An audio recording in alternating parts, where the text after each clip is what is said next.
Eksodus, hoofstuk 5.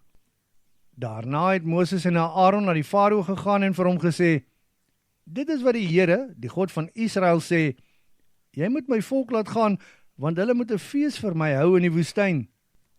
Farao antwoord, en wie is hierdie Here nogal, dat ek hom moet gehoorsaam? Ek ken hom glad nie. Daar is geen manier dat ek die Israeliete sal laat gaan nie. Daarop sê hulle, kyk, die God van die Hebreërs het hom aan ons geopenbaar. Ons moet nou 3 dae ver die woestyn intrek om aan die Here ons God offers te bring. As ons dit nie doen nie, kan hy ons dalk tref met allerlei pestsiektes of die swaard. Die koning van Egipte het egter geantwoord, Moses, Aaron, waarom is julle so moedswillig om die mense uit die werk te hou? Loop nou en gaan doen julle werk. Kyk net hoe baie is julle volk. Nou wil julle nog hê dat hulle moet gaan feesvier en dit terwyl die werk staan.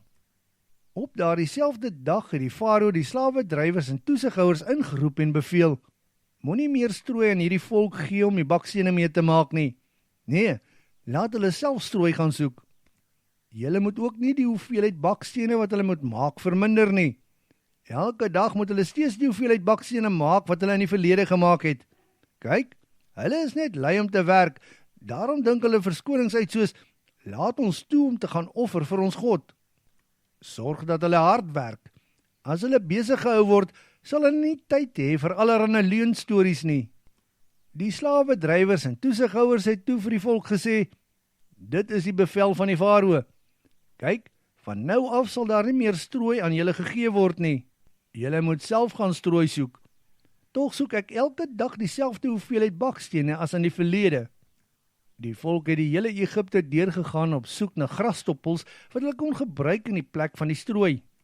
Die slawedrywers het hulle beveel, julle beter net soveel bakstene lewer soos toe julle strooi gehad het.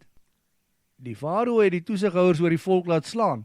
Daar is vir hulle gesê, hoekom het julle nie die kwota bakstene gelewer soos in die verlede nie?